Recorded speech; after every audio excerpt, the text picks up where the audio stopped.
പൊതുവിദ്യാഭ്യാസ ഡയറക്ടറേറ്റിൽ ഫയലുകൾ കെട്ടിക്കിടക്കുന്നതിൽ ഉദ്യോഗസ്ഥരോട് നീരസം പ്രകടിപ്പിച്ച് വിദ്യാഭ്യാസ മന്ത്രി വി ശിവൻകുട്ടി.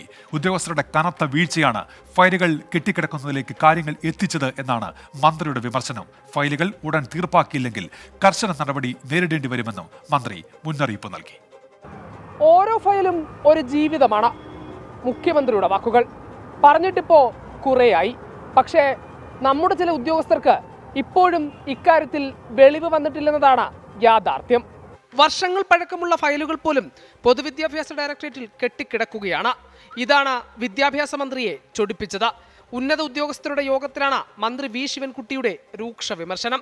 പലതവണ അദാലത്തുകളും തീവ്രയജ്ഞവും നടത്തിയിട്ടും ഫലമില്ല. ഉദ്യോഗസ്ഥരുടെ കനത്ത വീഴ്ച കൊണ്ടാണ് ഫയലുകൾ കെട്ടിക്കിടക്കുന്നതെന്നാണ് മന്ത്രിയുടെ വാദം. ഈ ഫയലുകളൊക്കെ മാർച്ച് 31 മുമ്പ് തീർപ്പാക്കണമെന്നാണ് മന്ത്രി നൽകിയിരിക്കുന്ന അന്ത്യശാസനം. നിയമന അംഗീകാരം, പെൻഷൻ, ഓഡിറ്റ്, വിജിലൻസ്, കോടതി കേസുകൾ എന്നിവയുമായി ബന്ധപ്പെട്ട ഫയലുകൾ തീർക്കുന്നതിനും അദാലത്ത് സംഘടിപ്പിക്കാനും മന്ത്രി നിർദ്ദേശിച്ചു. ഇതിന്റെ റിപ്പോർട്ട് എത്രയും വേഗം നൽകാൻ പൊതുവിദ്യാഭ്യാസ ഡയറക്ടറോട് ആവശ്യപ്പെടുകയും ചെയ്തു. കെട്ടിക്കിടക്കുന്ന ഫയലുകളുടെ കണക്കുമായാണ് മന്ത്രി കാര്യങ്ങൾ വിവരിച്ചത്. പൊതുവിദ്യാഭ്യാസ ഡയറക്ടറേറ്റിലെ മാത്രം 38 സെക്ഷനുകളിലായി 16,514 ഫയലുകൾ തീർപ്പാക്കാതെ ശേഷിക്കുന്നുണ്ട്. ഒരു വർഷത്തിന് മുകളിലായവ 3,317, 2 വർഷത്തിലേറെയായവ 1,605, 3 വർഷത്തിലേറെയായവ 804 എന്നിങ്ങനെയാണ് കണക്ക്. ഫയൽ തീർപ്പാക്കുന്നതിൽ വീഴ്ച വരുത്തിയ ഡെപ്യൂട്ടി ഡയറക്ടർമാർക്കെതിരെയാണ് മുഖ്യ വിമർശനം. ഇനി ഫയൽ തീർപ്പാക്കുന്നതിൽ വീഴ്ച വരുത്തുന്നവർക്കെതിരെ കർശന നടപടി ഉണ്ടാകുമെന്നും മന്ത്രിയുടെ മുന്നറിയിപ്പ്. ഉദ്യോഗസ്ഥരുടെ മാത്രം വീഴ്ചയാണോ ഇതെന്നാണ് ജനം ചോദിക്കുന്ന ചോദ്യം. തീർച്ചയായും ഉദ്യോഗസ്ഥരുടെ ഭാഗത്തു നിന്ന് പാകപ്പിഴകൾ ഉണ്ടായിട്ടുണ്ട്.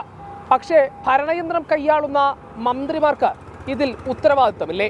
ഇടയ്ക്കിടയ്ക്ക് അന്ത്യശാസനം നൽകിയതുകൊണ്ട് മാത്രം കെട്ടിക്കിടക്കുന്ന ഫയലുകൾ തീർപ്പാക്കപ്പെടുമോ?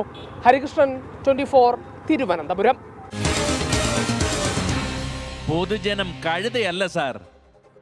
ഫയലുകൾ ഇത്തരത്തിൽ കെട്ടിക്കിടക്കാൻ പാടില്ല. അടിയന്തര നടപടി വിഷയത്തിൽ ഉണ്ടാകണം. പൊതുജനങ്ങളുടെ പ്രതികരണത്തിലേക്ക്. നേതൃത്വം വഹിക്കുന്ന വ്യക്തി ആരോ അവരുടെ പോരായ്മയാണ് ഇതിനെല്ലാം കാരണം. അല്ലാതെ നമ്മുടെ ഉദ്യോഗസ്ഥന്മാരെ മാത്രം പഴിചാരിയിട്ട് കാര്യമില്ല.